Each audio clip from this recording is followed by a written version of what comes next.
Hello Rafi আপু। আরে মাহি, কি অবস্থা তোর? এই তো, কই তুমি? আমি তো একটু বাড়িতে আসছি রে। ও, বাসায় ফিরবা কবে? ফিরবো 2-1 দিনের মধ্যে। তোর তো পরীক্ষা শেষ, তাই না? হ্যাঁ, পরীক্ষা শেষ হলো কালকেই। ভাবতেছিলাম যাবো তোমার ওখানে। হ্যাঁ, তুই চলে আয় না, বাসায় শারিকা তো আছে। আমি চলে আসবো 2-1 দিনের মধ্যেই। আচ্ছা, আমি সন্ধ্যার ট্রেনে আসছি তাহলে। ও, তুই একা আসছিস? না, কৌশিকও যাবে আমার সাথে। ও আচ্ছা আচ্ছা, বুঝছি। আচ্ছা তুই আয়, কোনো সমস্যা হলে আমাকে ফোন দিস। আচ্ছা, তুমি তাড়াতাড়ি চলে আসো, একসাথে ব্যাপক আড্ডা হবে। পরীক্ষার প্রেশারে একবারে প্রেশার কুকার হয়ে গেছি। আচ্ছা ঠিক আছে, রাখছি তাহলে, বাই। বাই। সবসময় লেট করতেই হবে তোমার? তুমি কি চাও? তুমি চাও আমি চেঞ্জ হয়ে যাই? চেঞ্জ হলে কিন্তু পুরোটাই চেঞ্জ হয়ে যাব। তা সেই চেঞ্জটা পজিটিভ নাকি নেগেটিভ? দুটোই হতে পারে। পজিটিভ হলে তো হলোই। আচ্ছা ধরো যদি নেগেটিভ হয়? গুলি করে মেরে ফেলবো। এখন চলো, ট্রেন চলে আসছে মনে হয়। চলো। মাহি সবে মাত্র ভার্সিটিতে উঠেছে। উড়ন্ত দুরন্ত পাখির মতো উড়ে বেড়ানো মাহির অভ্যাস বটে, তবে তাকে দেখলে বোঝা যায় না। একেবারে সাদা পায়রার মতো মাহি। কৌশিককে সে পছন্দ করে, ভালোবাসে, কিন্তু মাহির অতীত মাহিরকে তাড়িয়ে বেড়ায়। নিজের সম্পর্ককে কোনো পরিণতি দেওয়ার সাহস মাহির নেই, কিন্তু সে জানে কৌশিক তাকে ভালোবাসে। তারা দুজনের কেউই কাগজে কলমে বিয়ে করার ব্যাপারটাকে বিশ্বাস করে না। তারা জানে তারা একে অপরকে ভালোবাসে, তাই নিজের জগতে তারা অনেক সুখী। মায়ের সমস্ত পৃথিবীতে পরিবার বলতে কৌশিক আর কৌশিকের আশেপাশের মানুষেরা। তাই ছুটি পেলেই মাহি ময়মনসিংহ চলে আসে। কৌশিকের অনেকটা সময় কাটে ময়মনসিংহে। ময়মনসিংহে কৌশিকের একটা সার্কেল আছে ভালো। মাসের অর্ধেক সময় কৌশিক ময়মনসিংহে চলে যায়। রাফিয়া কৌশিকের ময়মনসিংহের সার্কেলের একজন। মাহি ওখানে গেলে ওদের বাসায় থাকে। রাফিয়া ময়মনসিংহে পড়াশোনা করে, ওখানে একটা বাসা নিয়ে থাকে। রাফিয়ার রুমমেট সারিকা। তাদের বাসাটা মাহির সেকেন্ড হোম বলা যায়। ট্রেন এসে থামলো অনেক রাতে। মাহি আর কৌশিক সোজা চলে আসলো রাফিয়ার বাসায়। আরে মাহি, এসো এসো, ফোন করলে না যে? আরে হঠাৎ করে আসা হলো। রাফিয়াপুর কাছে ফোন করেছিলাম, ঘুমাই পড়ছিলা? না, মাথাটা একটু ধরেছিল। আচ্ছা আসো, কৌশিক ভাইও এসেছেন নাকি? হ্যাঁ আসছে তো, নিচে দোকান থেকে কয়েল আনতে বলছি। আমি জানি রাফিয়াপুর ঘরে কয়েলটা কখনোই ঠিক সময় মতো পাওয়া যায় না। ঠিক আছে, এসো এসো, ভেতরে এসো। তারপর খেয়ে এসেছো তোমরা? হ্যাঁ, ওই ট্রেনে। থাক, বুঝে গেছি। ডিম আছে, আমি ভুনা করে ফেলি। হ্যাঁ চলো, আমিও যাচ্ছি। কৌশিক ভাই এসছে মনে হয়। তুমি দরজাটা খোলো, হাত মুখ ধুয়ে নাও। পরীক্ষা দিয়ে আসছো এখন, একটু রেস্ট নাও, আমি সব করছি। এত রাতে তোমাকে কষ্ট দিলাম কেন? রাফিয়া থাকলে করতো না মনে হয়? যাও, দরজাটা খোলো গিয়ে। মাহি, আমার না এই ঘরটাতে কেমন জানি লাগে। কেমন লাগে মানে? মানে একটু অদ্ভুত, আমি ঠিক বলতে পারবো না। কৌশিক, আমার তো কখনোই এমন কিছু মনে হয়নি। না, আমি একটা বিষয় লক্ষ্য করলাম। এই ঘরটাতে যেদিন থাকি সেদিনই খুব অদ্ভুত অদ্ভুত স্বপ্ন দেখি। অদ্ভুত স্বপ্ন আমিও দেখি। So what? না না, মানে তুমি ঠিক বুঝতে পারছো না। আমি বুঝতে চাইও না। কি হয়েছে তোমার বলো তো? অদ্ভুত সব কথা বলতেছো। আচ্ছা বললাম না। মাহি, আরেকটা জরুরি কথা। আবার কি? I love you. I love you too.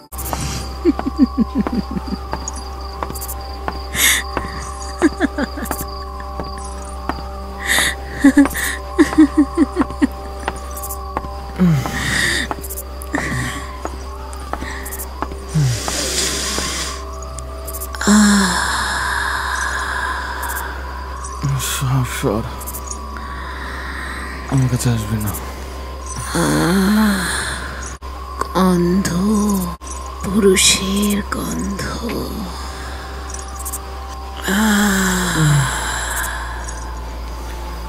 সর, সর বলছি। সর। কৌশিক, কৌশিক, এই কি হলো তোমার? এই কৌশিক, কি হয়েছে? এভাবে ঘামছো কেন? বিড়বিড় করে কার সাথে কথা বলছো? কই, কারোর সাথে না তো। আমাকে একটু পানি দাও না। না পানি। কি হয়েছে বলো তো? খারাপ কোনো স্বপ্ন দেখেছো?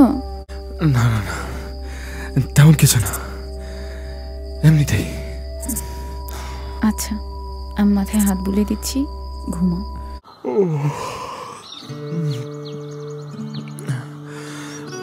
মাহি,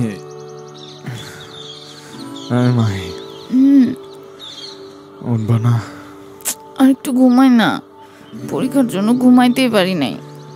অনেক বেজে গেছে তো, ক্ষুধাও লাগছে। ওঠো প্লিজ, আর একটু ঘুমাই। আমি উঠলাম তাইলে। না, তুমি উঠলে এখন আর আমার ঘুম হবে না। ওকে, 5 মিনিট। আচ্ছা, উঠতেছি। আমার ঘুম তো তোমার সহ্য হয় না। কি ঘুম ভাঙলো? কফি খাবে নাকি একেবারে লাঞ্চ করবে? একেবারে খাবারই খাই। কৌশিকের নাকি ক্ষুধা লেগেছে। আচ্ছা, তাহলে গোসল করে নাও, আমি খাবার দিচ্ছি। তুমি রান্নাও করে ফেলছো? 1টা বেজে গিয়েছে, রান্না তো অনেক আগেই করে ফেলেছি আমি। আচ্ছা, ফ্রেশ হয়ে আসছি তাহলে। ফারিয়াদের বাসাটা একটা চিলে কোঠার উপর, 6 তলা বিল্ডিং এর উপরে একটা বাসা, 2টো রুম। একটা রুমে থাকে ফারিয়া আর একটাতে সারিকা। ফারিয়ার রুমের সাথে আরেকটা বারান্দা আছে, বারান্দা থেকে সামনে স্টেশন দেখা যায়। আর ড্রয়িং রুমের সাথে একটা বড় জানালা আছে, সেটা দিয়েই চিলে কোঠাটা দেখা যায়। বাসাটা মাহির বেশ চমৎকার লাগে। এই বাড়ির মালিক বাংলাদেশে থাকে না, এটা আরও একটা ভালো ব্যাপার ফারিয়াদের জন্য। বাড়িওয়ালা থাকে না বলেই কৌশিক কিংবা অন্যান্য বন্ধুরা প্রায় এসেই সবাই মিলে জম্পেশ আড্ডা দেয় এই বাসায়। সব মিলিয়ে এই বাসাটা সবারই বেশ পছন্দের। এই বাসা নিয়েও কখনো কারো মনে প্রশ্ন আসেনি। ফারিয়ারা এই বাসায় থাকছে প্রায় 5 বছর। এই বাসায় অশুভ কিছু আছে কিনা এই বিষয়টা নিয়ে কখনো কারোর সাথে কেউ কথাই বলেনি। কৌশিক এবং তার বন্ধুরা সবাই আধুনিক এবং প্রগতিশীল চিন্তা ভাবনার চর্চা করে। এটাও একটা কারণ হতে পারে যে কোনো অশুভ ব্যাপার নিয়ে তাদের মাঝে কখনো কোনো আলোচনা হয়নি। তবে ইদানিং কৌশিকের মনে নানা ধরনের কথা ঘুরপাক খাচ্ছে। যাই হোক, দুপুরের খাবার শেষ করে কৌশিক, মাহি আর সারিকা বেরিয়ে গেল। সেখানে আসলে ঘরে খুব একটা বেশি থাকা হয় না তাদের। কৌশিকের এখানকার বিরাট বন্ধুবৃত্তের সাথে আড্ডা দিতে দিতে সময়টা কিভাবে যেন কেটে যায় মাহির। কিরে কৌশিক, কই ছিলি? তোরে ফোন দিতে দিতে তো পাগল হয়ে গেলাম। ও, ঢাকায় গিয়েছিলাম, ওই মাহির পরীক্ষা শেষ তো, ওকে নিয়ে আসলাম। আরে মাহি, শুনেছি পরীক্ষা হলে নাকি মানুষ শুকায় যায়, চেহারা নষ্ট হয়ে যায়।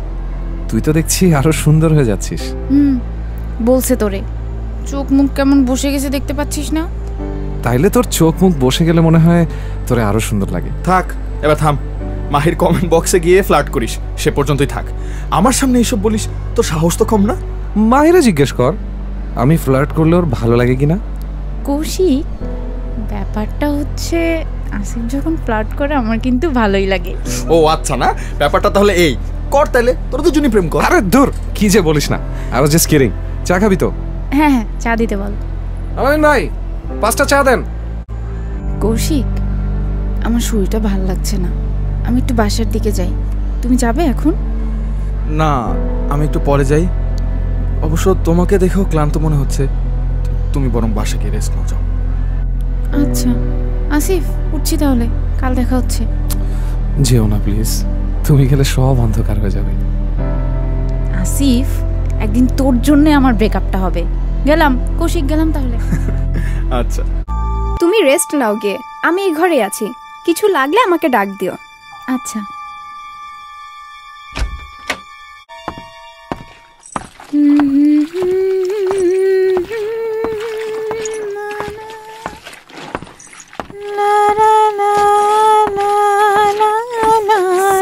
সারিকা, সারিকা, সারিকা,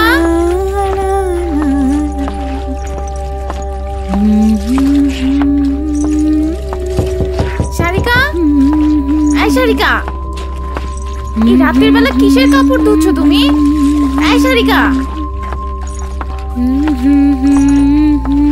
মাহি, আরে কি হয়েছে, এমন চমকে উঠলে যে? না কিছু না। তুমি কি বাইরে গিয়েছিলে? হ্যাঁ, রান্না করতে গিয়ে দেখি বাসায় লবণ ছিল না, তাই লবণ আনতে গিয়েছিলাম। তুমি ঘুমোচ্ছিলে তাই আর ডাকিনি। বাইরের দিক দিয়ে লক করে গিয়েছিলাম। কেন, কি হয়েছে বলো তো? কোনো সমস্যা? না না না, কোনো সমস্যা নেই। মানে আমার মনে হচ্ছিল তুমি বাসায় আছো, বাথরুম থেকে শব্দ আসছিল। ধুর বোকামে, তুমি ক্লান্ত তো, স্বপ্ন দেখেছো মনে হয়। আচ্ছা তুমি বসো, আমি চা করে নিয়ে আসছি। আমি কৌশিককে ফোন দিই একবার। কি যে উল্টোপাল্টা কথা তুমি আমার মাথার মধ্যে ঢুকিয়েছো। কাল রাতে তোমার এসব আজগুবি কথা শুনে আজকে সন্ধ্যাবেলা আমি কি দেখছি জানো? কি? আরে সন্ধ্যার থেকে বাইরে থেকে এসে আমি ঘুমায় গেছিলাম। সারিকা নাকি একটু বাইরে গিয়েছিল, অথচ আমি ঘুমের মধ্যে স্পষ্ট শুনতে পেলাম কে যেন গুনগুন করে গান গাচ্ছে, থালা বাসন ধুচ্ছে, কাপড় ধুচ্ছে। আমি বাথরুমের সামনে গিয়ে ডাকও দিলাম। দেখেছো, বলেছিলাম না যে there is something fishy? আবার এখন কি আমাকে এসব ভূত প্রেতে বিশ্বাস করতে হবে? এটা কি হলো? বাতাসে পড়ে গেছে মনে হয়। উফ, দেখো কৌশিক, আমার এখন কিন্তু খুব বিরক্ত লাগছে পুরো ব্যাপারটা। এসব নিয়ে আমি আর কোনো কথা বলতে চাই না। এসব ভূত কিছু নেই। আমি কি সেরকম কিছু বলেছি? আমি নিজেই ভূতে বিশ্বাস করি না, কিন্তু আমি একটা বিষয় ভেবেছি। কি? ভূত বলতে যা বুঝি সেটা না হয় বাদই দিলাম, কিন্তু একটা ব্যাপার দেখো তো, পৃথিবী কত ছোট। পৃথিবীর মতো ট্রিলিয়ন ট্রিলিয়ন গ্রহ উপগ্রহ আছে মহাবিশ্বে। এই সবগুলো সম্পর্কে কি আমরা জানি? সেটা জানা কোনো মানুষের পক্ষে সম্ভব নয়। তাহলে তো হতেও পারে যে এমন অনেক রহস্য এই পৃথিবীতেও আছে যেগুলো মানুষের পক্ষে জানা সম্ভব নয়, কিন্তু আছে ঠিকই। ও প্লিজ, তুমি কি সিরিয়াসলি বলছো ভূত এক্সিস্ট করে? ব্যাপারটাকে তুমি ভূত ভাবছো কেন?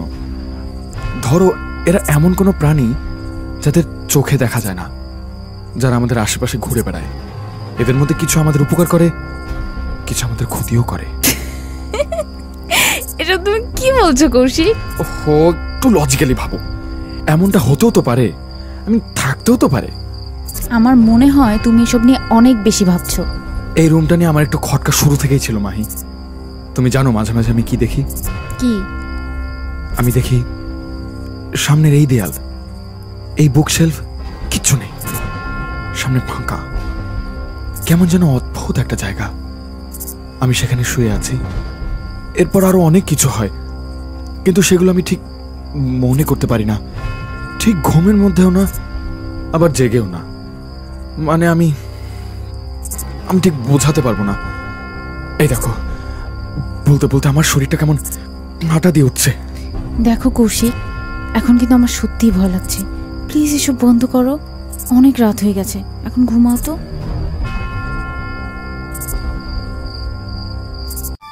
এই ছেলে, এই আমার কাছে আসবে না? চলো না আমার সাথে। এই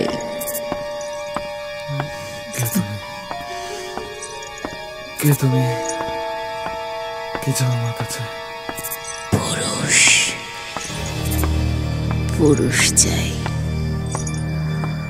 শরীর চাই। কতদিন কতদিন পাই না। আমার কাছে আসো না।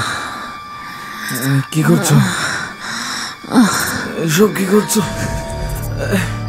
ছাড়ো, ছাড়ো, ছাড়ো। আরে কি হলো কৌশিক? এই কৌশিক, কি হয়েছে? আমার কাছে আসবে না, আমাকে ধরবে না বলছে। কৌশিক, কৌশিক, আমি মাহি। কি হয়েছে? ভাই, ভাই, ওই মহিলাটা। কোন মহিলা? এখানে কোনো মহিলা নেই। ছিল তো, এখানেই ছিল, আমার মাথার কাছে। কৌশিক, তুমি খারাপ স্বপ্ন দেখেছো। তুমি বসো, আমি পানি নিয়ে আসছি। কৌশিক এই নাও। আরে মাহি, তুমি পাচ্ছ? হ্যাঁ পাচ্ছি তো। কেমন মিষ্টি একটা গন্ধ, কিন্তু এত রাতে কোত্থেকে গন্ধ আসছে? আমি আমি স্বপ্নে যে মহিলাটার কথা বলছিলাম না, ওই মহিলাটা এলো না, এমন একটা গন্ধ আসে। কি বলছো? হ্যাঁ, আমার আমার ঠিক মনে আছে। কেমন একটা অস্বস্তি লাগছে। আচ্ছা, আমি সারিকাকে ডেকে দেব, ওকে বলে এই রুমে এসে শুতে, আমরা পাশের রুমে চলে যাই। এত রাতে ওকে আবার এই রুমে ডাকবে? ও তো ঘুমায় না রাতে। পানি আনতে গিয়ে দেখলাম লাইট জ্বলছে, আমি গিয়ে বলি ওকে। আচ্ছা যাও যাও। যাস না, একবার আমার সাথে থাকলে আর যেতে চাইবি না। মাহি, মাহি, মাহি, মাহি দৌড়ে এসে দেখে কৌশিকের সারা শরীর থেকে ঘাম ঝরছে। মাহি যখন দৌড়ে এসে ঘরে ঢুকলো, সে দেখলো একটা ছায়া সাই করে বারান্দা দিয়ে চলে গেল।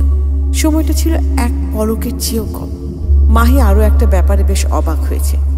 সারিকাকে যখন সে ঘরে এসে ঘুমোতে বলল, সারিকা কেমন যেন অপ্রস্তুত হয়ে গিয়েছিল। মুখে কিছু না বললেও বোঝা যাচ্ছিল সে এই ঘরে এসে ঘুমোতে চায় না। পুরো ব্যাপারটা ঠিক বুঝে উঠতে পারছে না মাহি। কৌশিককে সে এভাবে কখনো দেখেনি। আজকাল খুব অদ্ভুত আচরণ করছে কৌশিক। সব মিলিয়ে মাহি কেমন যেন একটা ধোঁয়াশার মধ্যে পড়ে গিয়েছে। অশুভ কিংবা অতি প্রাকৃত কোনো কিছুতে বিশ্বাস না করায় মাহির জন্য ব্যাপারটা সমাধান করতে আরো বেশি বেগ পেতে হচ্ছে। মাহি ভাবছে পরদিনই সে কৌশিককে নিয়ে ঢাকায় ফেরত আসবে। পরদিন সকালে উঠে তারা দুজনেই বেরিয়ে গেল আলামিন মামার চায়ের দোকানের দিকে।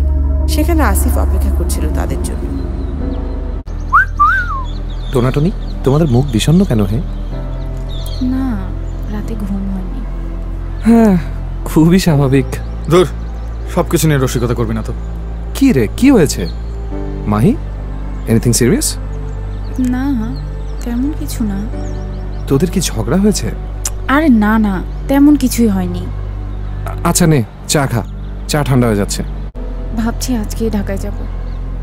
আসলেই তো পরশু, আজকেই আবার চলে যাবি? ট্রেন কয়টায় আছে আজকে? 3:30টায়। তাহলে দুটো টিকিট করার ব্যবস্থা করতো। দুটো নয়, একটা। মানে একটা কেন? আমি আর 2 দিন থাকবো। কি দরকার কৌশিক, চলো আমার সাথে। আমি তো থাকি এখানে, সমস্যাটা কি? সমস্যা আবার কি হবে? আমার একা যেতে ইচ্ছে করছে না। তুমি যাও, আমি 2 দিন পরে চলে আসবো। ঠিক আছে, একটা টিকিটই করবো তাহলে। কি রে কৌশিক, কি হয়েছে তোর, বলবি? মাহি চলে গেল, ওকে স্টেশনেও এগিয়ে দিতে গেলি না। সেই সকাল থেকে বসে কাপের পর কাপ চা খেয়ে যাচ্ছিস। একটা ব্যাপার নিয়ে খুব টেনশনে পড়ে গেছি রে। কি হয়েছে বলতো? মনে হচ্ছে খুব সিরিয়াস কোনো ব্যাপার। মাহি কি? না না না, মাহি কিছু করেনি। আসলে ব্যাপারটা একটু অন্যরকম, আমি নিজেও ক্লিয়ার না, তাই কিভাবে বলবো বুঝতে পারছি না। মানে ব্যাপারটা আমি ঠিক গুছিয়ে উঠাতে পারছি না। ঝেড়ে কাশ, ভেঙে বলতো কি হয়েছে? রাফিয়াদের বাসায়, মানে বাসায়ও না, রাফিয়ার রুমটাতে কিছু একটা ঝামেলা আছে। ঝামেলা আছে মানে? কিসের ঝামেলা? আমি এই ঘরটাতে গেলেই অদ্ভুত সব স্বপ্ন দেখি, যে স্বপ্নগুলো অন্য কোনো সময় দেখি না। একটা স্বপ্ন নিয়ে তুই এত টেনসড? আরে না, বিষয়টা শুধু স্বপ্ন না, একটা অদ্ভুত ফিলিংস। মনে হয় ওখানে কেউ আছে।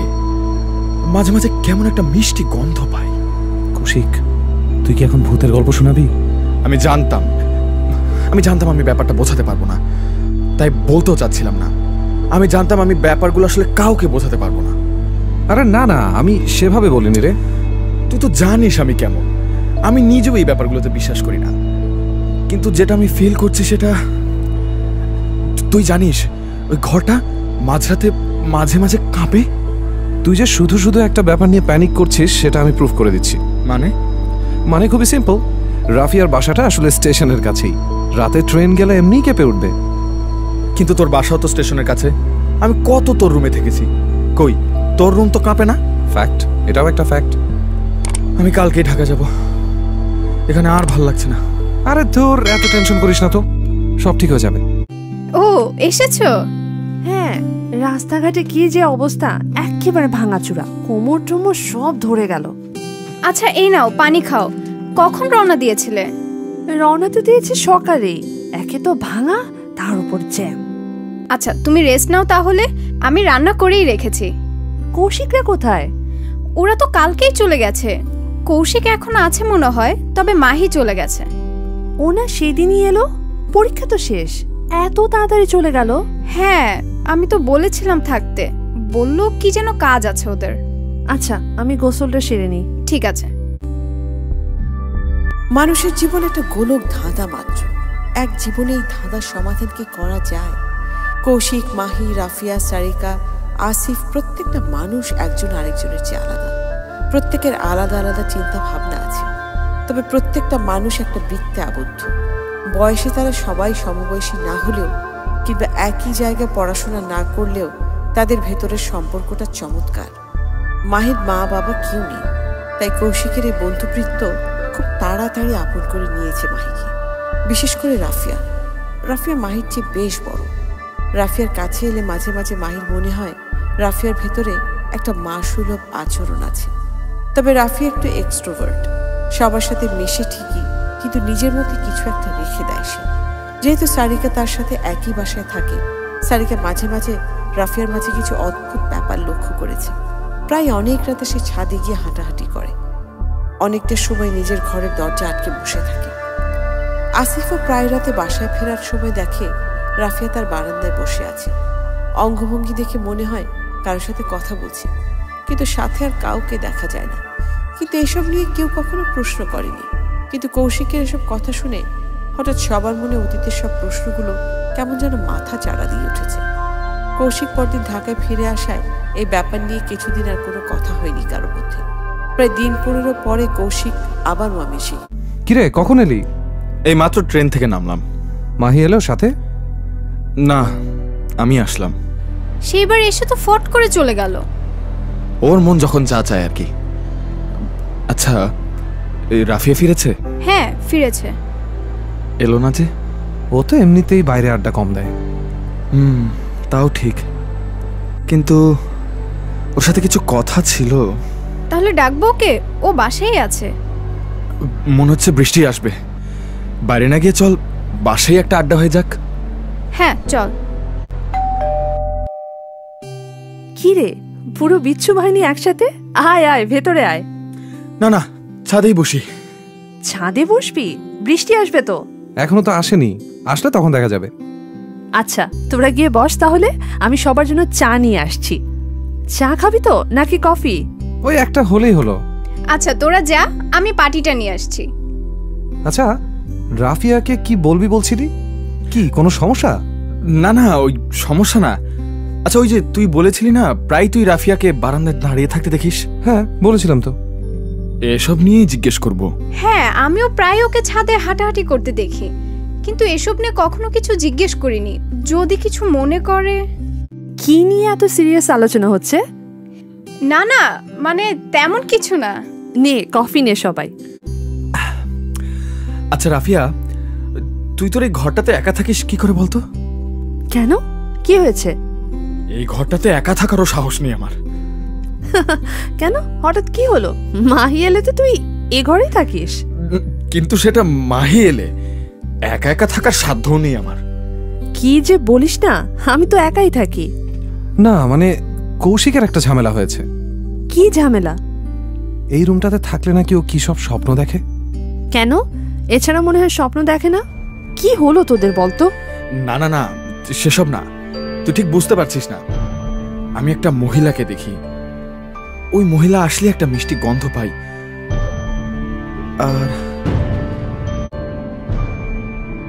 আর কিচ্ছু না, বৃষ্টি চলে এসছে, ঘরে চলো সবাই। হ্যালো। হ্যাঁ বলো। কোথায় তুমি? আমি রাফিয়ার বাসায়। এই সময় তুমি রাফিয়াপুর বাসায়? হ্যাঁ। একা গেছো? এটা কি ধরনের প্রশ্ন মাহি? প্রশ্ন আবার কি ধরনের? আমি নর্মালি জিজ্ঞেস করেছি। না, তুমি নর্মালি জিজ্ঞেস করনি। কৌশিক, আমি নর্মালি জিজ্ঞেস করেছি। এটা নিয়ে তুমি এভাবে রিয়াক্ট করছো কেন? রিয়াক্ট করার কিছু নেই, তোমার তো এই প্রশ্নটাই করা ঠিক হয়নি। আমি তো আগে থেকেই রাফিয়ার বাসায় আসি, আমরা সবাই এখানে আড্ডা দিই, এটা তুমি খুব ভালো করেই জানো। তো আমি একা নাকি একা না এসব জিজ্ঞেস করাই তো তোমার উচিত হয়নি। আর তুমি সাথে না এলে আমি রাতে এখানে থাকি না, আসিফের বাসায় থাকি। সব কিছু জেনে এমন স্টুপিড কোয়েশ্চেন করার তো কোনো মানে হয় না। আচ্ছা আমি জিজ্ঞেস করছি, আমার ভুল হয়েছে। Hello hello Mahi, hello. ঝগড়া হয়েছে? না মানে থাক, এক্সপ্লেন করার দরকার নেই, আই ক্যান আন্ডারস্ট্যান্ড। কি যে হয়েছে মাহির? কিছুই হয়নি, তুই কি চলে যাবি? মানে? না মানে রাতে কি আসিফের ওখানে থাকবি? আমি তো আসিফের ওখানেই থাকি। ও আচ্ছা, ঠিক আছে। রাতে খেয়ে যাস তাহলে? না, আমি রাতে খাবো না, আমার ক্ষুধা নেই। মাহির সাথে ঝগড়া হয়েছে বলে খাবারের উপর রাগ ছেড়ে কোনো লাভ নেই। আমি ভাত বসিয়ে দিয়েছি, তুই না খেয়ে গেলে নষ্ট হয়ে যাবে। ঠিক আছে। Hello Kaushik, hello. কি রে, কি হলো, কথা বলছো না কেন?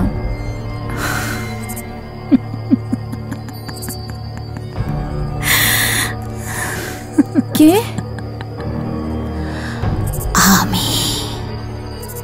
আমি কে? আমাকে চেনো না? রাফি আপু, তুমি? কৌশিক কোথায়? ওকে ফোনটা একটু দাও প্লিজ। না, দেব না, ছেড়ে দে ওকে, না হলে শরীরে এক ফোঁটাও রক্ত থাকবে না। এসব কি বলছো তুমি? ভালোর জন্যই বলছি। কৌশিককে আমি নিয়ে যাব আমার সাথে। প্লিজ কৌশিককে ফোনটা দাও। Hello hello hello. এলে? তোমার গল্পটা আমাকে শোনাবে না? শোনাবো, সময় হোক শোনাবো।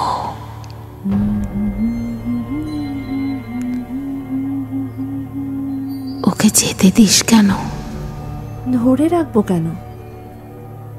ধরে রাখতে হয়। তুমি কাউকে ভালোবাসতে? শরীর, আমার খেলা ছিল শরীর নিয়ে। পুরুষ মানুষ শরীর ছাড়া আর কিচ্ছু চায় না। তুমি সবসময় এমন কথা বলো, কিন্তু কেন বলো সেটা জানি না। আচ্ছাই, শোনো, তুমি কি চলে গেছো?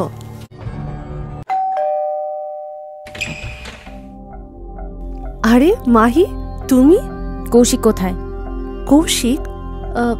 কৌশিক তো চলে গেছে কালকে আসিফের সাথে। তুমি তুমি ভেতরে এসো না। না, যাব না, আমি কৌশিকের সাথে দেখা করতে এসেছি। মাহি, কি হয়েছে তোমার? এভাবে কথা বলছো কেন? এভাবে কথা বলছি কেন তুমি জানো না রাফি আপু? আমি জানবো কি করে? হ্যাঁ, কালকে কৌশিক বলছিল তোমার সাথে নাকি একটু রাগারাগি করেছে। ও, এটাও তোমাকে বলেছে? মাহি, আমি তোমাকে খুব পছন্দ করি, তার মানে এই না যে। কি? কাল ফোনে তুমি আমাকে যা কিছু বলেছো, তারপর কেমন বিহেভ এক্সপেক্ট করছো তুমি? কালকে মানে কি? কাল তো তোমার সাথে আমার কথাই হয়নি। এসব ভান করার কোনো মানে হয় না। আমি এসব ব্যাপারে তোমার সাথে কোনো কথাও বলতে চাই না। আমি কৌশিকের সাথেই কথা বলবো। মাহি, তোমার কোথাও ভুল হচ্ছে। কাল তোমার সাথে ফোনে আমার কোনো কথা হয়নি। তোমরা আগে থেকে কৌশিকের বন্ধু সেটা আমি জানি। আমি তোমাকেও কখনো পর মনে করিনি, কিন্তু মাহি, মাহি শোনো। মাহির এভাবে আচরণ করাটা খুব স্বাভাবিক ছিল। রাফিয়াকে নিয়ে কখনো মাহির মনে কোনো সন্দেহ ছিল না, কিন্তু ফোনে নিজের কানে শোনার পর 1 সেকেন্ড দেরি না করে সে চলে আসে। এসে রাফিয়ার এমন স্বাভাবিক আচরণে সে খুব অবাকই হয়েছে। কৌশিকের কাছে গিয়ে সে সবকিছু শোনে। গতকাল কৌশিক আর আসিফ একসাথেই ছিল, রাফিয়াও ছিল। রাফিয়া মাহির সাথে কথা বলেনি, কিন্তু মাহি নিজের কানে শুনেছে, তার ফোনের কল লিস্টে এখনো আছে। কিছুই বুঝতে পারছে না মাহি। কৌশিকও ধরতে পারছে না ঝামেলাটা কোথায়। আসিফও ব্যাপারটা শুনেছে। কোথাও একটা কিছু হচ্ছে যা তারা দেখতে পাচ্ছে না, কিন্তু ঘটছে সেটা সবাই অনুভব করতে পারছে।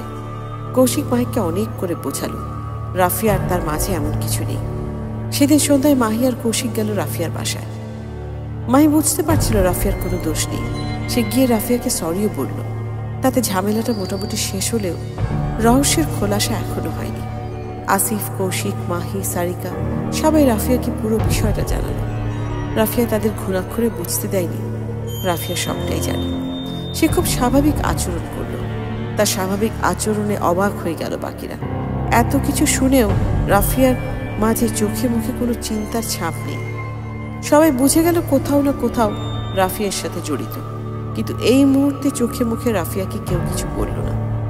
সেই দিন রাতে যথারীতি মাহি আর কৌশিক রাফিয়াদের বাসায় থেকে গেল। কি যে হচ্ছে এসব! আমি রাফিয়া আপুর সাথে এভাবে কথা বলবো নিজে কখনো ভাবিনি। ও মনে হয় খুব রাগ করেছে না? না না, ও এমন না, ও এসব মনে রাখবে না। আর তুমি তো সরি বলেছই। হ্যাঁ, তারপরও ব্যাপারটা কেমন হয়ে গেল না? ইটস ওকে মাহি, আমি এসব চিন্তা করছি না। আমি চিন্তা করছি অন্য কথা। কি? রাফিয়াকে নিয়ে আমার একটু কনফিউশন হচ্ছে। আমিও বলতে চাচ্ছিলাম, তুমি আবার কি ভাবো তাই বলিনি। যখন এই ঘরটার কথা তুমি বলছিলে, ও কেমন স্বাভাবিকভাবে শুনছিল, মানে কোনো রিয়াকশনই নেই।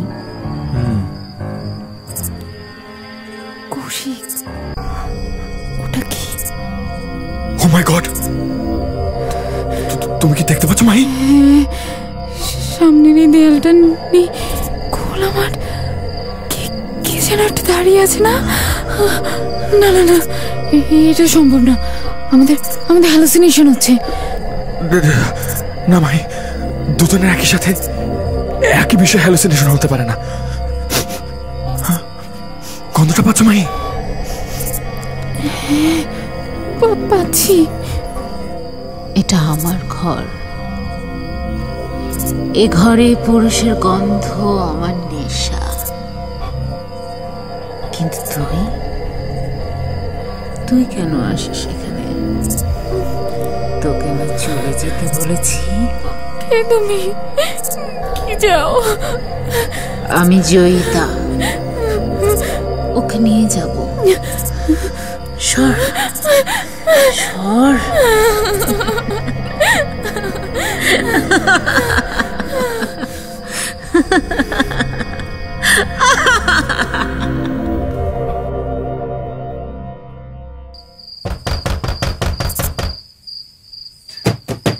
মাহি, এই মাহি, মাহি দরজা খোল। সারিকা, ওই মহিলাটা কৌশিক। কৌশিক, ওর কি হয়েছে? তুই আয়। দেখি সর। এ কি, ও তো অজ্ঞান হয়ে গেছে। পানি, মাহি পানির গ্লাসটা দে। নাও। আরে কি হচ্ছে এখানে? মাহি, কি হয়েছে? কৌশিক অজ্ঞান হয়ে গেছে। মানে কোথায় দেখি? কৌশিক, আয় কৌশিক, এসব কিভাবে হলো মাহি? আমি মানে ওই মহিলাটা। তুমি কোথায় ছিলে রাফিয়া? আমি তো ছাদে। আচ্ছা বাদ দাও, দেখি ওর মাথায় একটু পানি ঢালতে হবে। এত সকাল সকাল উঠে পড়লে? আমরা চলে যাব।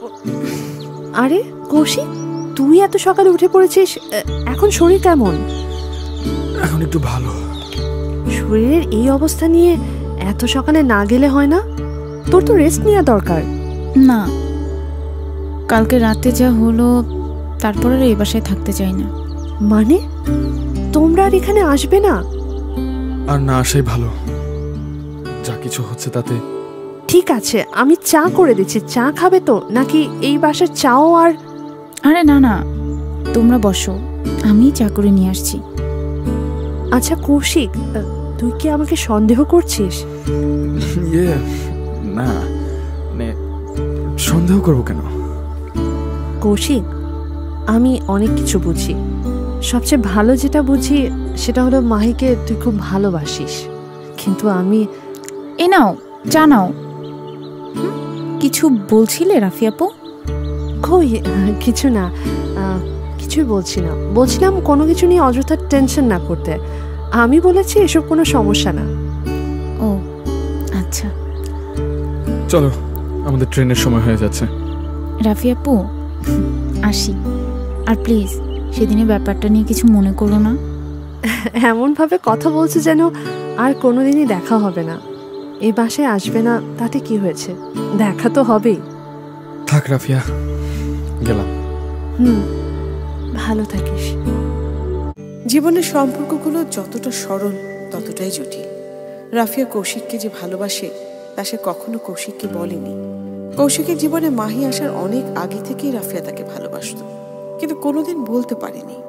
অনেকদিন বলার চেষ্টা করেছে, বলা হয়ে ওঠেনি। কিন্তু রাফিয়া কখনো ভাবেনি তার এতটা দেরি হয়ে যাবে যে কৌশিকের জীবনে অনাকাঙ্ক্ষিতভাবে মাহি আসবে। রাফিয়ার অনুভূতিগুলো তখন কেবলই বাষ্প হয়ে বাতাসে মিলিয়ে গেল। সে কোনোদিন কাউকে জানতে দেয়নি, কৌশিককেও নয়। রাফিয়ার ঘরে যে অশুভ ছায়ার উৎপাত তা রাফিয়া প্রথমে এসে বুঝে গিয়েছিল। প্রথম ভীষণ ভয় পেত। ধীরে ধীরে ব্যাপারটা ওর কাছে স্বাভাবিক হতে লাগলো। সে অশরীরী তার সাথে কথা বলতে শুরু করলো। প্রায় এসে তাকে অনেক কিছু বলে। রাফিয়া কৌশিকের কথা কাউকে বলতে পারত না।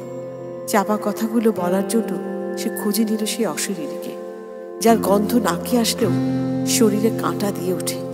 তার সাথে প্রতিদিন ঘন্টার পর ঘন্টা কথা বলতো রাফিয়া। সারিকাও কিছুটা বুঝে গিয়েছিল কে এই অশরীরী, কোথা থেকে এসেছে সে। রাফিয়া অনেকদিন জানতে চেয়েছে, কিন্তু ব্যর্থ হয়েছে। সেদিন রাতে সে আবার এলো সেই ঘরে। কৌশিক আর কোনোদিনই এই বাসায় আসবে না। মাহি সাথে থাকলেও কৌশিকের এই বাসায় আসাটা ভালো লাগতো রাফিয়ার। নিজের উপর প্রচন্ড রাগ, প্রচন্ড ক্ষোভ হচ্ছিল।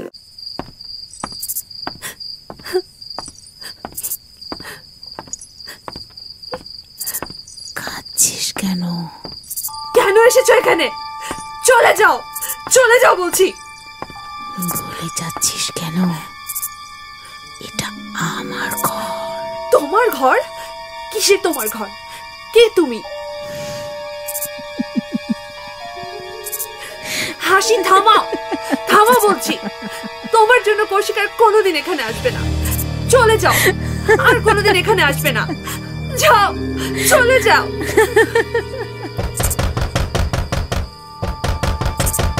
রাফিয়া, কি হয়েছে তোমার? তুমি কাঁদছো? না। তাহলে চিৎকার করছিলে কার সাথে? ওর সাথে। ওর সাথে? কার সাথে? জয়িতা। জয়িতা? জয়িতা কে? তুমি যাও, ঘুমাও। রাফিয়া, তুমি আমার সাথে চলো। আজ রাতে আমার সাথে ঘুমাবে। কিরে, এত জরুরি তলব? বস। চা খেয়েছিস? না। আলামিন ভাই, 2টা চা। বলতো কি সমস্যা? ব্যাপারটাকে আর অ্যাভয়েড করা যাচ্ছে না। কোন ব্যাপারটা বলতো? ওই যে রাফিয়ার ব্যাপারটা, এটা আর এভাবে অ্যাভয়েড করা যাবে না। It's becoming serious. আরে কি হয়েছে বলবি তো? আমি তো ওর সাথে থাকি একই বাসায়, আমি জানি। কৌশিকের সব কথা উড়িয়ে দেওয়া যায় না। রাফিয়া আমাদের কাছ থেকে কিছু লুকোচ্ছে। লুকোচ্ছে মানে? হ্যাঁ আসিফ, রাফিয়া সারা রাত কার সাথে যেন বিড়বিড় করে কথা বলে। কাল রাতে তো অতিরিক্ত হয়ে গেছে। ও পাগলের মতো চিৎকার করছিল। কি বলছিস? হ্যাঁ, ও 2 দিনের জন্য বাড়িতে গেছে সকালে। এটাই সুযোগ। ওই ঘরে কিছু একটা আছে, আমাদের সেটা খুঁজে বের করতেই হবে। আচ্ছা, কিন্তু? কোনো কিন্তু নয়। আমরা তো বাইরে থেকে এসেছি, কিন্তু তুই তো এই এলাকার স্থানীয়। You can do it. এই বাসার হিস্ট্রিটা আমাদের খুঁজে বের করতে হবে। কৌশিক আর মাহিকে কি ব্যাপারটা জানাবো? জানাতে পারিস। এক কাজ কর, পরের ট্রেনটা ধরে ওদেরকে চলে আসতে বল। আমি বলছি। পরের ট্রেন ধরে মাহি আর কৌশিক চলে এলো ময়মনসিংহ। ঘটনার মোড় কোন দিকে যাবে তারা কেউ জানে না। কোত্থেকে শুরু করবে কিছুই বুঝতে পারছে না। অবশেষে তারা সিদ্ধান্ত নিল বাড়িওয়ালার সাথে কথা বলবে। সে নিশ্চয়ই কিছু জানে। বাড়িওয়ালার সাথে দেখা করা সম্ভব নয়, তবে ফোনে কথা বলা যেতে পারে। এই বাড়িটা ঠিক করেছিল রাফিয়া। বাড়ি ভাড়াটাও প্রত্যেক মাসেই সেই দেয়। সারিকার কাছে বাড়িওয়ালার কোনো কন্ট্যাক্ট নাম্বার নেই, আর রাফিয়ার কাছে এই মুহূর্তে চাওয়াটাও বোকামি ছাড়া আর কিছুই নয়। শেষ পর্যন্ত বাড়িওয়ালার সাথে যোগাযোগ করা সম্ভব হয়ে ওঠেনি। ঠিক তখন আসিফের মনে পড়ল খুড়োর কথা। তাদের এলাকায় এক অন্ধ বুড়ো আছে, সবাই তাকে খুড়ো বলেই ডাকে। বয়স 100-এরও বেশি হয়ে গেছে, ঠিক মতো কথাও বলতে পারে না। রাফিয়া যে বাড়িটাতে থাকে তার পাশেই তার বাড়ি। নিশ্চয়ই সে কিছু না কিছু জানে। সন্ধ্যাবেলা তারা সবাই গেল তার কাছে। সেখানে গিয়ে তারা যা জানলো তা জানার জন্য তারা কেউই প্রস্তুত ছিল না।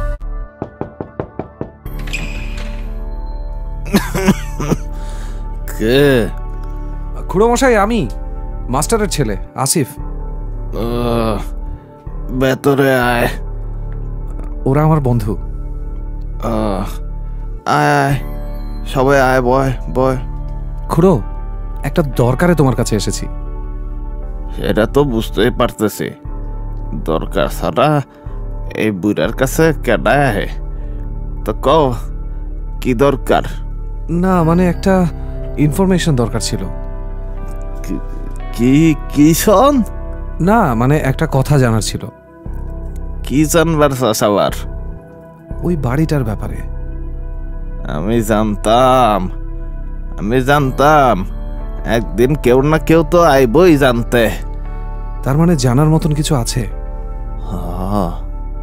আছে, অনেক কিছু আছে। কি শুনবার পারবি? লগে তো মাইয়া মানুষ দেখতেছি, ডরাইব না? না না, অসুবিধা নেই। ওর নাম সারিকা, ও ওই বাড়িতেই থাকে। শুনছি ওই বাসাত নাকি দুইটা বিয়েটা মাইয়া আইছে। তা তোমার এনে থাকতে কেমন লাগে? না মানে আমি তোমার লগে আরেকটা মাইয়া থাকে না? সমস্যাটা তো ওর। আপনি জানলেন কিভাবে? আমি কানা সহে দেই না, তাই যেটা তোমরা চোখ থেকেও দেখতে পারো না আমি ওটাও দেখতে পারি। আমাদেরকে বলেন, রাফিয়া আমাদেরই বন্ধু, আমরা ওকে হেল্প করতে চাই। আপনি ছাড়া সম্ভব না করো। হ্যাঁ, তাই আমাদের নিয়ে চলো। কোথায়? যেখানে ঘটনা সেখানে যাইয়াই কই। আপনি যাবেন? চলো।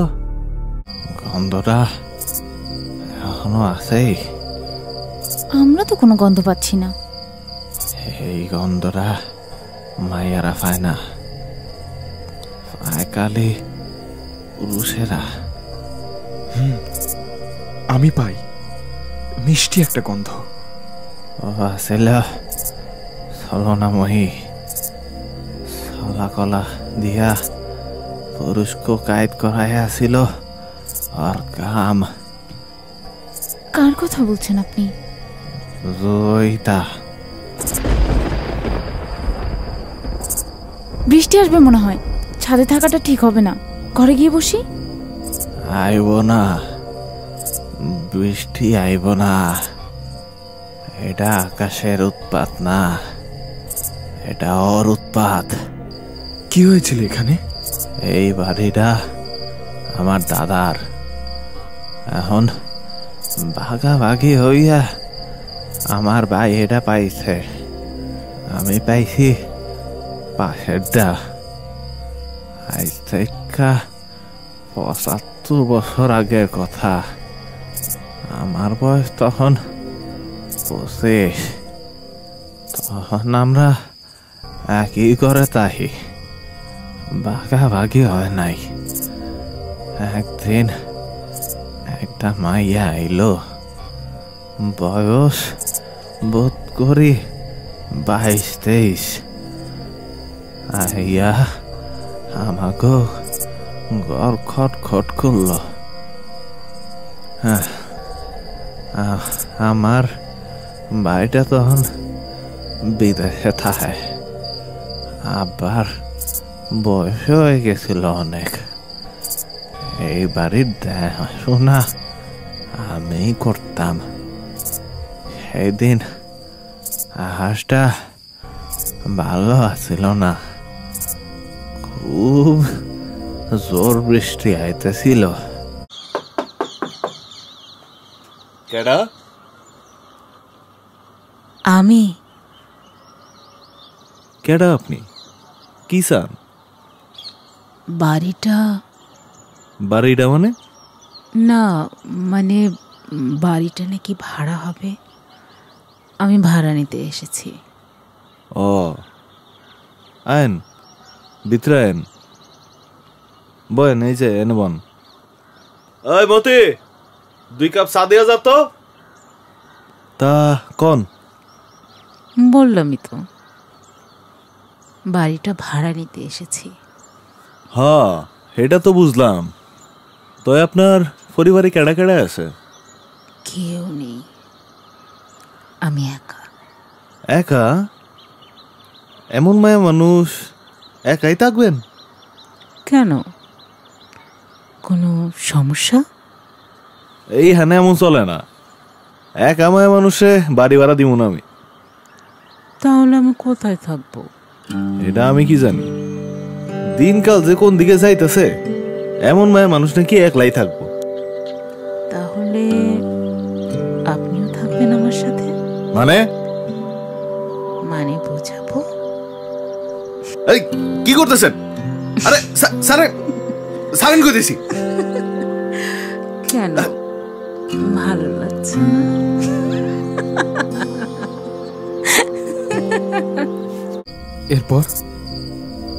এরপরে আর কি, বয়স তখন 25, বয়সের তেজ তো বুঝই।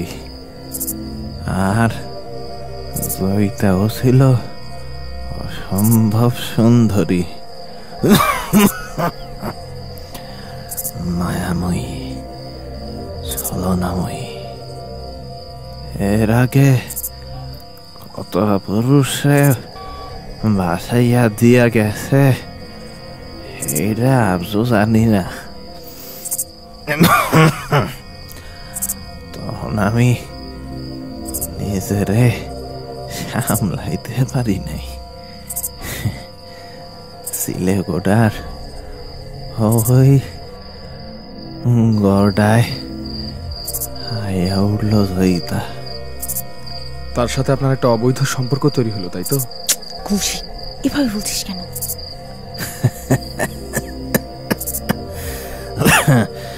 বলতে দাও, ওর কোনো দোষ নাই, ব্যাক মাইন্ড সেই কইছে। আপনি কিছু মনে করবেন না, আপনি বলতে থাকেন। তারপর কি হলো? এমনি গেল অনেক দিন। এই এলাকার সব পুরুষ মানুষের আনাগোনা হইতো এই ঘরে। তার মানে জয়িতা খারাপ মেয়ে ছেলে, কিন্তু আমি ওরে কিছুই কইতে পারতাম না। ওর চোখে কি জানি আসিল, জাদুকর আসিল জয়িতা। আর তারপরে আর কি, এমনি চলতে থাকলো। কিন্তু তখন সময়টা এখনকার মতো আসিল না। আস্তে আস্তে এখানকার মানুষ, পঞ্চায়েত, সবাই সবকিছু জানা গেল। জয়িতা সব বাইরেই হাত করে নিয়েছিল। ওই পঞ্চায়েতের প্রধান আসিল যে, সেও আইতো এই ঘরে। আপনার পরিবারের লোকেরা কিছু বলেনি? আমি তখন বিয়ে সাথে করি নাই, ভাইটা তো বিদেশেই তাহে। পরিবার মানে আমি আর আব্বাই আসিল, তার মধ্যে আব্বাও চলে গেল, কিছু কনের কেউ আসিল না। আর এখন যেমন দেখতেছ এই জায়গাটা তেমন আসিল না, বাড়িঘর এত বেশি আসিল না তো, তুই একটা ঘর বাড়ি আসিল, বিল্ডিং আসিল খালি আমগের দাই। তারপর কি হলো? আমি মিশা কথা কম না, আমিও আইতাম জয়িতার ঘরে, ওইগুলা হইতে হইতে কখন যেন ওরে আমার মনে ধরে গেল, আমি কইলামও গিয়া। এইসব আর করবে না তুমি? কোন সব? এই যেগুলো তুমি করো। তাহলে কি করব? আমি বিয়া করবো তোমারে। বিয়ে?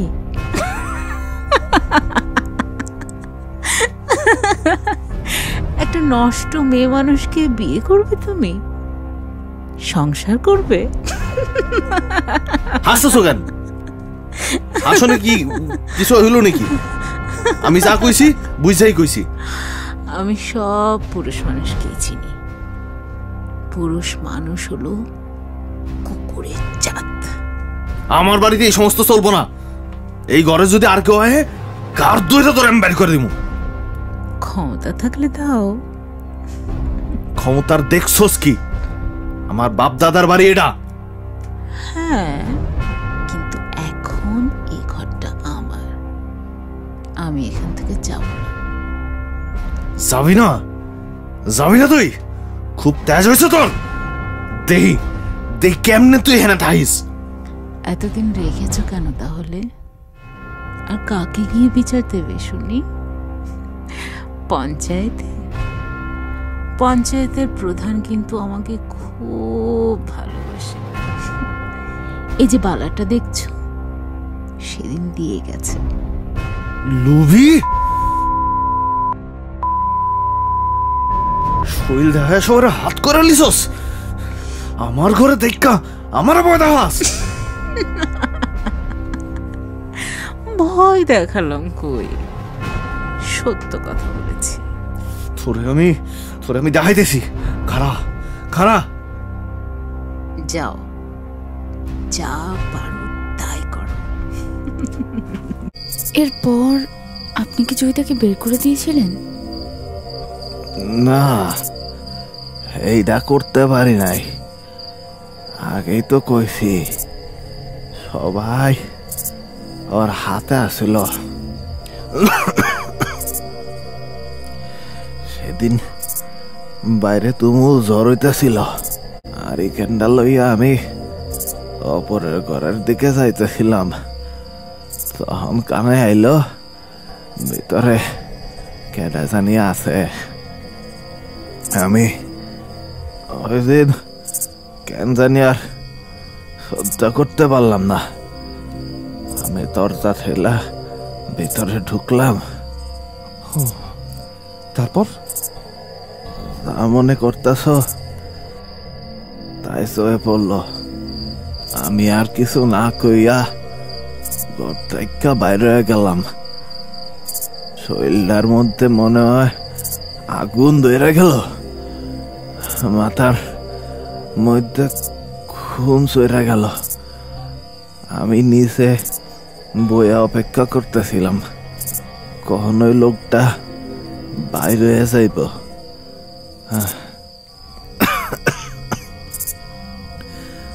রাইতে 3টা বাজে ওই লোকটা ওর ঘরের থেকে বাইর হইল। আমি গিয়ে ওর ঘরে ঢুকলাম, হাতে টাউডা লইয়া ঢুকছিলাম। শয়তান ভয় করলে যা হয় তাই হইল। কি করলেন আপনি? এক কোপে মাথাটা ফালাই দিলাম। কি বলছেন আপনি? তখনও বুঝবার পারি নাই কি কইরা ফেলাইছি। যখন চোখে মুখে রক্তের ছিটা আইলো তখন হুসাইল। তারপর তখন এত টানা পুলিশ এত আসিল না। আমি অনেকক্ষণ লাশটার লগে বয়ে আসিলাম। ফজরের আজানের আগে লাশটারে কাইটটা 7 চাকা করছিলাম। তারপরে ওই যে পানির ট্যাংটা দেখতাছ, ওইটার নিচে সিমেন্ট দিয়া পুঁতটা ফালাইছিলাম। আপনি এসব সত্যি বলছেন? মিশা কথা কইয়া কি কোনো লাভ আছে? তারপরে থানা পুলিশ আইছিল, কেউ কিছুই করতে পারলো না। খারাপ মাইয়া মানুষ, আর খোঁজ করতেও কেউ কোনোদিন আহে নাই।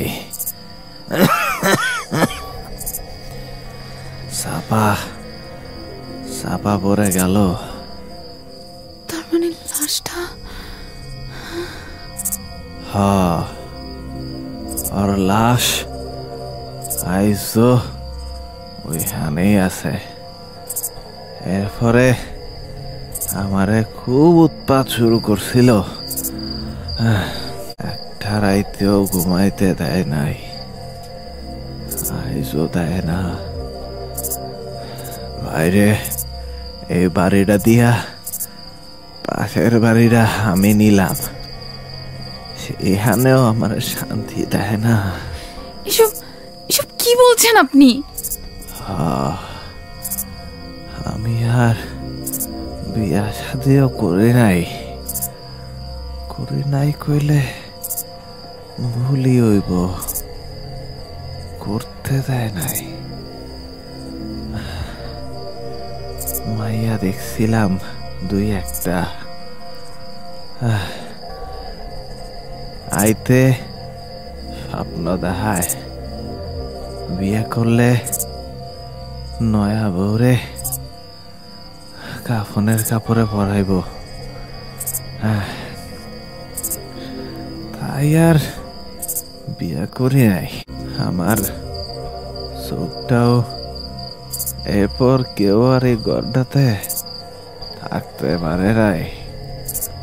যতবার ভাড়া দিছি 1 মাসের বেশি কেউ টিকে নাই। এই মাইয়াটা কেমনে যেন দেখা গেছে। আমি নিজেও চাষকি খাইছি। আর কথা বলতে বলতে হঠাৎ ইলেকট্রিসিটি চলে গেল। ধীরে ধীরে হালকা মিষ্টি গন্ধটা তীব্র হতে থাকলো। এতগুলো মানুষ একসাথে বসে আছে, অথচ কারোর মুখে একটাও আওয়াজ নেই। কিছু একটা হচ্ছে তারা বুঝতে পারছে, কিন্তু সবাই কেমন যেন ফ্রিজ হয়ে আছে, কেউ নড়াচড়া পর্যন্ত করতে পারছে না। হঠাৎ তারা শুনতে পেল ছমছম করে নুপুরের শব্দ আসছে। সবার নিঃশ্বাস যেন বন্ধ হয়ে গেছে। তারা অনুভব করতে পারলো কেউ একজন ঘন ঘন নিঃশ্বাস ফেলছে। কারো বুঝতে বাকি রইল না কে সে। এভাবে ঠিক কতক্ষণ পার হলো তারা জানে না। এমন সময় একটা কণ্ঠ ভেসে এলো।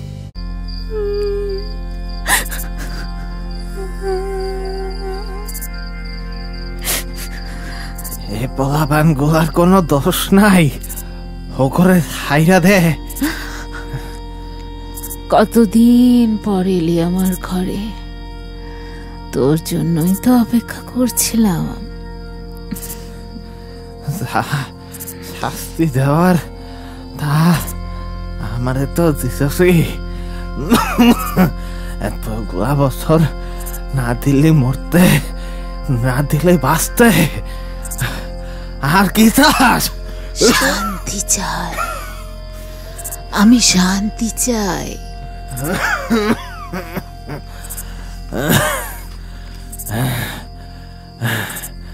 কি করলে তোর শান্তি হইব? তোর শরীরটাকে 7 টুকরো করব। আমাকে মারবি? মার, আমি তো মরতে চাই। কতবার মরতে গেছি, তুই তো মরতে দেখাস নাই। আমি নিজের হাতে তোকে মারবো। আয় আয়, মার মার আমারে, মার। এসব কি হচ্ছে? আসিফ, আসিফ কই তুই? তুই শুনতে পাচ্ছিস? হ্যাঁ পাচ্ছি তো। লাইটার আছে, লাইটার চালা। হ্যাঁ আছে আছে আছে। তাড়াতাড়ি কর। খবরদার করিস না, আমি সব ধ্বংস করে ফেলবো। চলে যা এখান থেকে, চলে যা বলছি। আসিফ তুই জ্বালা। জ্বলবে না, কোনো আগুনই আর জ্বলবে না।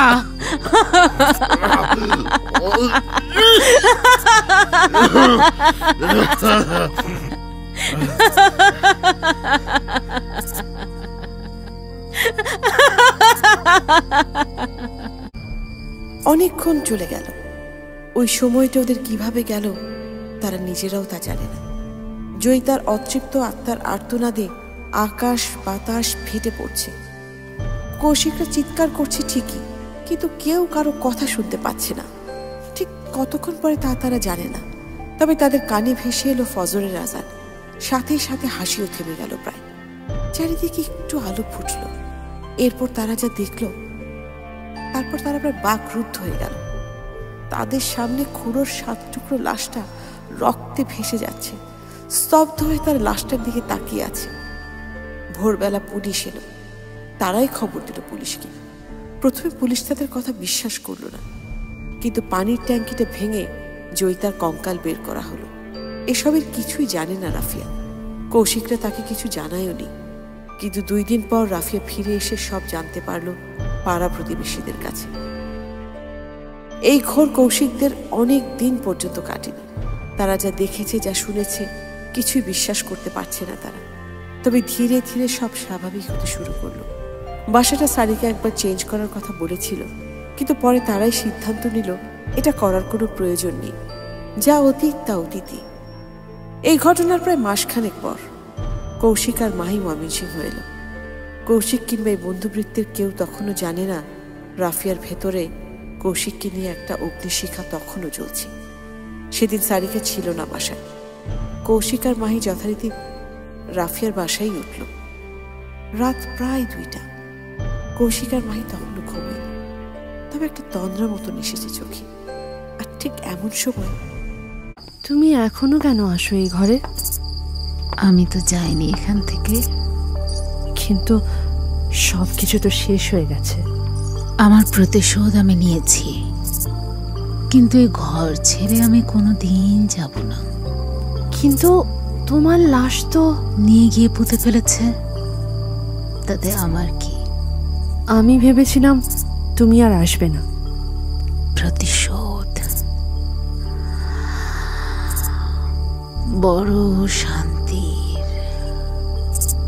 তুইও নে, তোর প্রতিশোধ নে। মানে কি বলছো তুমি? পুরুষ মানুষ জানোয়ার কোনো দিন তোকে বুঝবে না। তুই ভালোবাসবি, জ্বলে পুড়ে মরবি, কিন্তু বুঝবে না, কোনো দিন বুঝবে না। মেরে ফেলোকে, যা। না না, আমি এটা করতে পারি না। পারিস, আমি যা বলছি কর। চল চল আমার সাথে, আয় আয় আয়। পরের দিন ওই বাসের 3টে তাজা লাশ পাওয়া গেল। কৌশিক আর মাহির গলা কাটা ছিল, আর রাফিয়ার লাশটা সিলিং ফ্যানের সাথে ঝুলছিল।